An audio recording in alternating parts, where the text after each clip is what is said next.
Hey YouTube, this is video number 2 on my new CNC lathe, the Rhino ST7 slant bed lathe, and I'm trying to figure out what's going on with the motors, and I think I gotta potentially have a bad motor here. It's behaving odd, and I just want to narrow down all of the things that it could be. So in the process of trying to get that one to turn on, this one down here went haywire on me. So I'm just going to post this up. Maybe some of you have a little advice about this yourself. And I'm documenting my project here. This is a great way to keep track of what you're doing.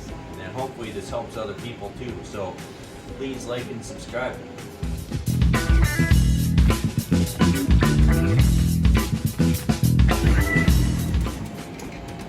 So I've got my X-axis motor popped off, and I just wanted to jog things around and see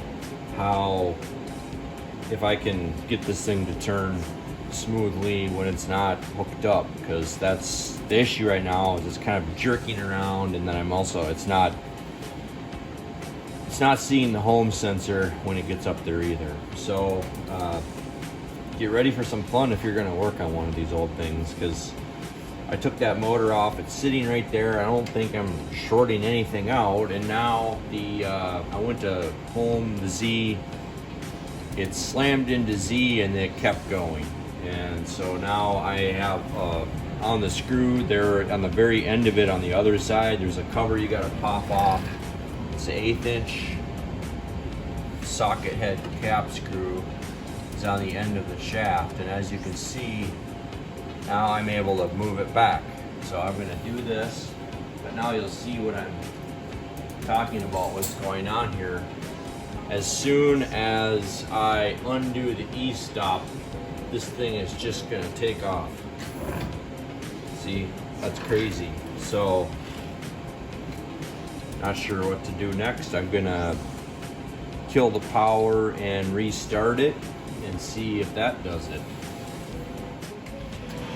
So going to restart it for the servo, and then it dawned on me that there's these warning signs here. Unexpected amount of memory found, run setup, math coprocessor hardware information, incorrect run setup, floppy hardware information is incorrect run setup.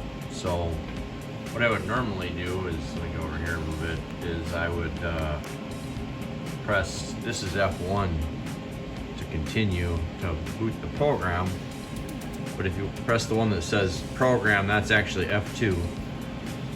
So now it takes us to the setup screens. There's 3 of them. It's set to 1991 right now. Got that bad battery on the motherboard I told you about. So it's got all those things. Let's see, what was the error message again? The error message was coprocessor hardware information, floppy hardware information, unexpected amount of memory. Okay, so you can go through all these things, and some of these have options to change them. So this one here for reverse base memory says 0, and I don't know if that's correct or not. Maybe I should use some, I have no idea. I'm not going to change anything right now. Different display settings,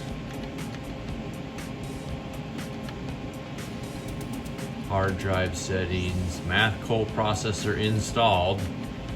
That was the thing it was mad about.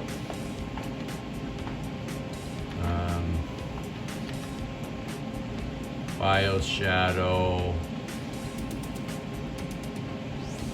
This is page 2 of 3.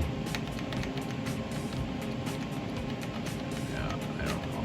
And then here's page 3 of 3. It says it right there.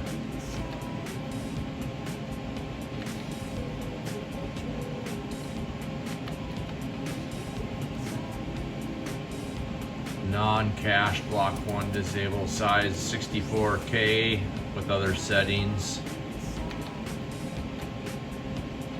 Non-cache block 2 disable, another size, something for block 1 and 2. Okay, so I'm just gonna quit and go to, so now you've seen the setup menu. So now I'm just gonna launch the program again. I've got the E-stop pressed right now because my Z-axis motor is on a runaway condition. Okay, we're coming back to life here.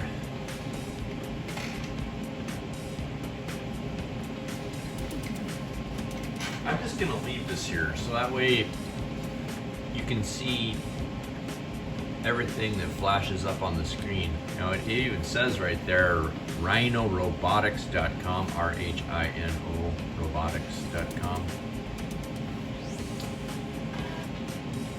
So, still in the process of finishing the load.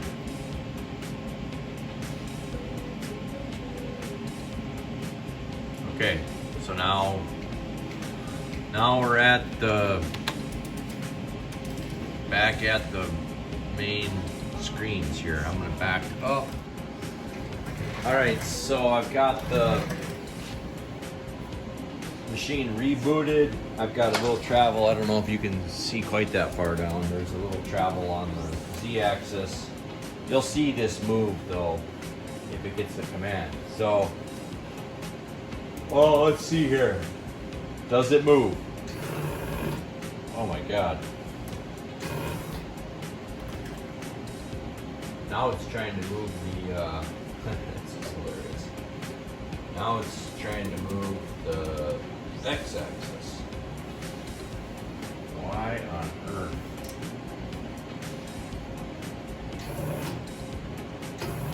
Oh yeah, that servo motor just looks ugly. I'm gonna zoom in on this thing so you can see it.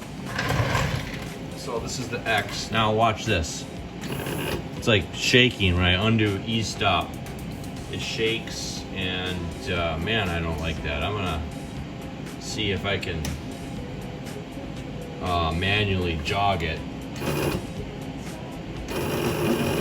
Okay, man, I don't know if that's the controller or if that's the motor itself. Got some connections here that are getting close to the edges. But yeah, so this is what's great about this machine. Before I powered it down, it was the Z-axis down there. It was in this runaway condition, and now I restarted it, and now it's this one. It's something else. So who wants to see what happens if we kill the power and restart it again? Let me see your hands. Okay. Good. By the way, before I do that, on the side of the machine there's an off button right here. It doesn't do anything. But it's in here because if you go to the screens to look for the sensors, you can press the button and it recognizes it. Okay, here we go. Power's cut.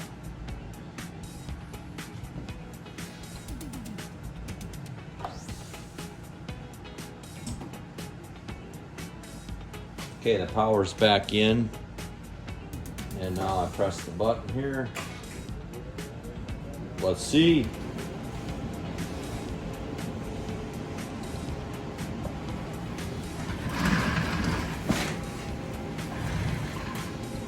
Okay. So far, so good.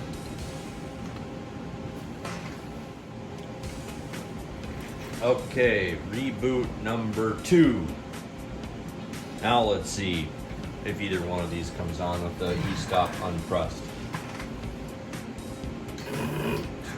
Yep, there we go. X-axis shaking away. All right.